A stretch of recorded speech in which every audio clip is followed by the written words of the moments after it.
नमस्कार दोस्तों, welcome back to our channel. Friends, मैं आप सबका अपने चैनल स्टॉक्स फॉर लाइफ में बहुत स्वागत करता हूं। Welcome to STFL family.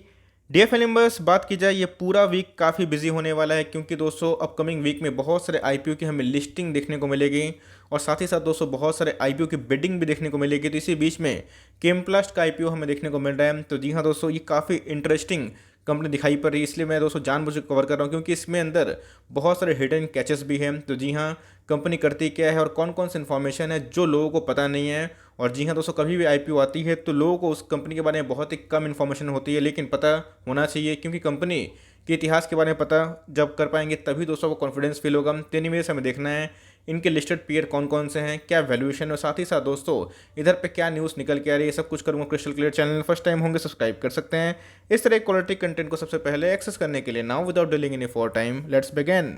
Scheme plus Sanmar IPO के बारे में डिस्कस करें तो आप देख सकते हैं दोस्तों, इनका जो इनकॉर्पोरेशन डेट है वो 1985 के आसपास इनको मिलता है। मतलब कंपनी काफ़ी पुरानी है, लेकिन दोस्तों 2012 के आसपास महज 15 रुपये के भाव पे इसकी हमें डिलिस्टिंग देखने को मिल रही है। जी हाँ दोस्तों, मतलब 9-10 साल के बाद फिर से कंपनी IPO ला के 15 रुपये के भाव से, कितना ह्यूज प्राइस में बताऊंगा दोस्तों प्राइस क्या है, बट जिस हिसाब से रजिस्ट्रेशन हमें देखने को मिली थी और उससे अगर कंपेयर करें तो बहुत ही ह्यूज प्राइस में फिर से हमें लिस्टिंग देखने को मिल रही है। तो जी हाँ दोस्तों, कंपनी का जो इतिहास है बहुत पुराना तो है, लेकिन कंपनी 2012 में डिलिस्टेड हमें देखने को मिल रही थी। तो इस बात को ध्यान रखिएगा और भाव के बारे में पता होना चाहिए 15 रुपये के आसपास, तो उससे आप अंदाजा लगा सकते हैं। ऑल्दो कंपनी ने कैसे एक एक्विजिशन किया है CCVL का 100% का, जिसकी वजह से इनके जो फाइनेंशियल्स है उसमें काफ़ी इंप्रूवमेंट देखने को मिल रही है और जिसकी वजह से फाइनेंशियल्स नंबर अपने आप में ही बहुत ही ह्यूज हो चुके हैं। लेकिन दोस्तों ध्यान रखिएगा, हमें बारीकी से चेक करना है कि कंपनी की असल वैल्यूएशन कैसे हैं। और आप कभी कोई भी स्टॉक में निवेश करते हैं, कोई भी IPO में निवेश करते हैं, तो आपको कम से कम फाइनेंशियल बारे में पता होना चाहिए।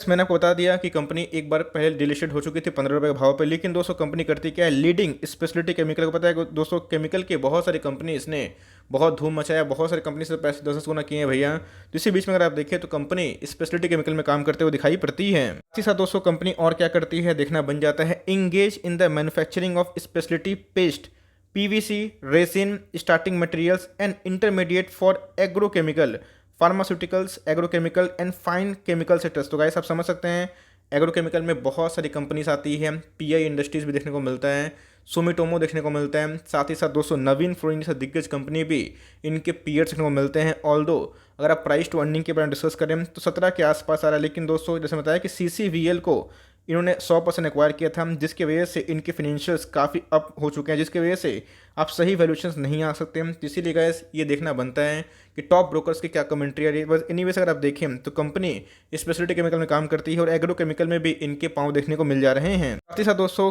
ये और भी प्रोड्यूस करती है क्या, caustic soda, chlorochemicals, hydrogen peroxide, refrigerant gas and industrial salt. तो दिस गैस ये जो रेफ्रिजरेंट गैस है यही नवीन फ्लोरिन का पीयर देखने को मिलता है। एग्रोकेमिकल की बात की जाए तो PI इंडस्ट्रीज, सुमिटोमो, तो ये दोस्तों इनके पीयर्स को मिलते हैं। तो एनीवेज हमें देखना है कि कंपनी में और क्या दम है।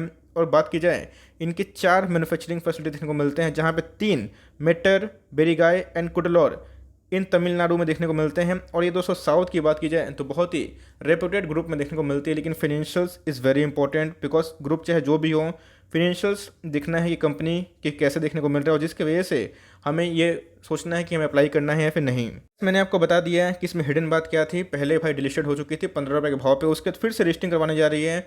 लेकिन दोस्तों कंपनी की बात की जाए तो फैले हुए कारोबार देखने को मिलता है और PVC में भी काम करती है, पॉलीविनाइल क्लोराइड में। तो इन्हीं अगर आप देखें तो largest manufacture of speciality paste PVC resin in India in terms of installed production capacity, third largest manufacture of caustic soda and the largest manufacture of hydrogen peroxide in south India. तो अब देख सकते हैं south में ये बहुत ही पुरानी चर्चित कंपनी है। ऑल्दो अगर आप देखें तो SHL की एक ग्रुप देखने को मिलती है, प्रोमिनेंट कॉर्पोरेट ग्रुप हमें देखने को मिलती है साउथ इंडिया में। तो यस, साउथ की एक रिनाउंड कंपनी देखने को मिल जाती है। अगर दोस्तों आप देखें तो वर्टिकली इंटीग्रेटेड बिजनेस मॉडल है और फोकस क्या करती है, क्वालिटी मैन्युफैक्चरिंग में। तो ये दोस्तों इनके बारे में बताया गया है, बट मैंने क्या बताया कि इधर पे CCVL का 100% हमें एक्विजिशन देखने को मिल रहा है, जिसकी वजह से फिनेंशियल्स में काफ़ी चेंजेस देखने को मिल चुके हैं। एक बार देख लेते हैं, मैंने आपको प्राइस टू अर्निंग बता दी, 17-18 के आसपास हमें देखने को मिल रहा है। एनीवेज अगर आप देखें इनके असेट्स तो जी हाँ, सारे जो फिगर्स है रुपीज़ इन मिलियंस हैं, 38,000 से 41,000, अभी के बारे डिस्कस करें तो 44,000 हो चुका है। तो जी हाँ, इनके एसेट्स बढ़ रहे हैं। ऑल्दो अगर आप देखें रेवेन्यू तो जी हाँ 12,667 से कितना हो चुका है, 12,655। लेकिन दोस्तों उसके बाद अभी अगर आप देखें तो इनके रेवेन्यू में मैसिव जंप है, कितने हो चुके हैं 38,015। यहाँ दोस्तों 1200 करोड़ से 1200 करोड़ फिर कितना हो चुका है 3800 करोड़ के आसपास है। इसका मतलब अगर आप देखें तो रेवेन्यू में मैसिव जंप है। बट मैंने क्या बताया कि CCVL का 100% का क्वेश्चन देखने को मिल रहा है। इसी की वजह से अगर आप देखें तो इनके जो प्रॉफिट है 118 करोड़ से 46 करोड़, उसके बाद दोस्तों हमें सीधा 410 करोड़ देखने को मिल रहा है। तो यस, इनके रेवेन्यू और इनके प्रॉफिट में जंप तो है, लेकिन उसे ये पूरा क्लियर पिक्चर होता नहीं है और इसीलिए जो टॉप ब्रोकर से कमेंट्री बहुत ही इंपॉर्टेंट हो जाती है। ऑल्दो फाइनेंशियल्स की बात की जाए तो क्वेश्चन अगर नहीं होता तो शायद हमें फ्लैट देखने को मिलते हैं। इस मैंने आपको बताया कंपनी के बारे में, कंपनी करती क्या है, कंपनी का इसका जो भूतकाल है, मतलब पास्ट है दोस्तों, कि मतलब कंपनी एक बार डिलिस्टेड हो चुकी थी 15 रुपये भाव में। लेकिन दोस्तों अब जब लिस्टिंग हो रही है तो भाई इधर पे CCVL का भी क्वेश्चन है, और जिसकी वजह से अगर आप देखें तो प्रीमियम बहुत ही हाई है। अगर आप देखें 10 अगस्त से ये IPO ओपन होते हुए देखने को मिल रहा है और 12 अगस्त को खत्म होगा। अगर आप देखें IPO का साइज़ तकरीबन 3850 करोड़ के आसपास है, मतलब कुछ ज़्यादा हाई देखने को मिलता है।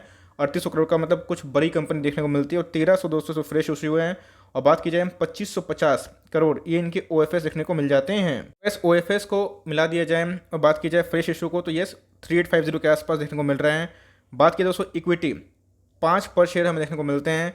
और बात की जाए 530 से लेकर 541, 530 से लेकर 541 के आसपास इनके प्राइस बैंड देखने को मिल रहे हैं। मतलब 15 के भाव पे दोस्तों इन्होंने डिलिस्टिंग करवाया और उसके बाद सीधा आप देख सकते हैं कि मैसिव इधर पे देखने को मिल रहा है। तो एनीवेज अगर आप देखें तो बहुत ही ह्यूज प्रीमियम में देखने को मिल रहा है। तो एनीवेज इधर पे एक एक्वेशन का भी ऐड ऑन है, इसको भूलिए मत। तो BSE और NSE दोनों जगह लिस्टिंग हो रही है। 35% के आसपास इधर पे रिटेल कोटा देखने को मिल रहा है, तो ये बहुत ही अच्छा है। और बात किया गया इस रिटेल के लिए बहुत ही अच्छा खासा स्पेस दिया गया है। और भी कुछ जरूरी डेट हमें देखने को मिलते हैं। मैंने क्या बताया कि अपकमिंग जो वीक होने वाला है पूरा फुल ऑफ एक्शन होने वाला है IPO को लेकर। तो 10 से स्टार्ट हो रहा है, 12 को खत्म होगा। और आप देखते हैं कि अलॉटमेंट की बात की जाए तो 18 के आसपास है। रिफंड 20 से स्टार्ट होगा और दोस्तों आपके जो शेयर्स 23 को आ जाएंगे और 24 तारीख को हमें एक लिस्टिंग देखने की उम्मीद है। एक लॉट मिनिमम अप्लाई करना होता है, आपको अच्छे से पता है। तो 14,607 के आसपास एक लॉट है जिसमें 27 शेयर्स आएंगे। और बात की जाए मैक्सिमम दोस्तों एक रिटेल इन्वेस्टर आप 1,89,000 1,89,000 2 लाख के नीचे लगा सकते हो। तो मेरे हिसाब से गाइस जो मैंने कंपनी के बारे में देखा, जो समझा, जो पढ़ा, तो ऑफकोर्स गाइस कंपनी का जो इतिहास रहा है एक बार डिलिस्टिंग की ओर देखने को मिला है और कंपनी फिर से बाउंस बैक कर रही है। कंपनी के ट्रैक रिकॉर्ड बहुत ही प्रूवन, लेकिन दोस्तों GMP को लेके ऐसा अभी कोई अपडेट नहीं है, तो मैं उसका वेट करूंगा।